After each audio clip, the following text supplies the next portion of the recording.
Hey everybody, it's Jason Blaha here, and it's time for part 2 of the Monday Q&A. So let's do it. Jason, I'm progressing in squats as well as my other lifts every week. Since I'm still a beginner, every squat session is a new weight PR. Typically my first 3 reps are good, but my last 2 reps are just alright. Should I continue to add 5 pounds each time I squat, or should I make sure all 5 reps in each set are good form before upping the weight? Thanks in advance.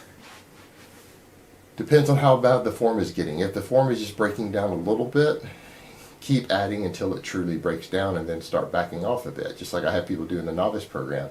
But if you're getting a little fatigued and you're getting some minor form breakdown on the last 2 reps, no, keep going, because it may not break down further for a while. You might still just keep getting stronger and the form can barely be maintained. But when you're at that bleeding edge like that, to where you're going so heavy that the form is almost really starting to break down, you know you're right there at the threshold to where you're going to be making maximum gains. So honestly, you're doing it right with what you're doing for now. And if the form does start breaking down dramatically, that's when it's time to back off. That is your cue that you're not going too heavy.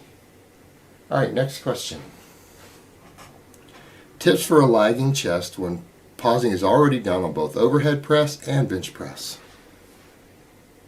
Sometimes it's hard to take these type of questions seriously, because I would say the majority of people, their perceived muscle imbalances are actually delusional. And I'm trying to say that nicely, but that's just a blunt way to put it. They actually have a delusional thinking and a delusional self-perception about their muscle imbalances. Oftentimes other people can't see them, and they have a more balanced physique than they think. They just really are focused on one body part. However, you may very well truly have an imbalance. Well, you're doing everything right. Pause benching and pause overhead pressing should be bringing up your chest fairly well. But if that is no longer working, maybe once a week or twice a week, come in and do incline dumbbell presses. I've got videos on it if you search for them on the channel search engine. I've got demonstration videos and discussing the technique behind the incline dumbbell press, because I do use them occasionally myself. I haven't been lately, but I was for a while. And that should sort you out. If you're pause benching, pause overhead pressing, and doing incline dumbbell presses correctly, there's literally nothing further you can do to speed up your chest development. That's it. If that doesn't fix your lagging chest, it's not going to happen. Alright, next question. First time competing in a powerlifting meet, should I prep and cut to make a lower weight, or just go in and have fun? Honestly, you guys saw me cut for a powerlifting meet, so you assumed that that's probably normal or what people should be doing. Guys, I did that for a very, very specific reason, which I explained. For the majority of people, you probably don't want to cut for a powerlifting meet.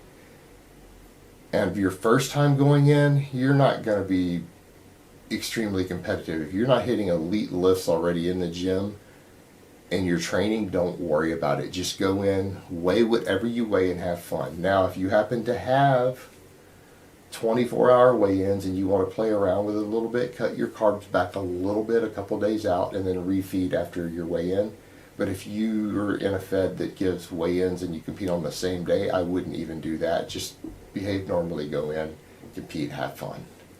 Alright guys, that's really all I have to say on that today. I hope it's been informative, and I will talk to you guys next time in part 3.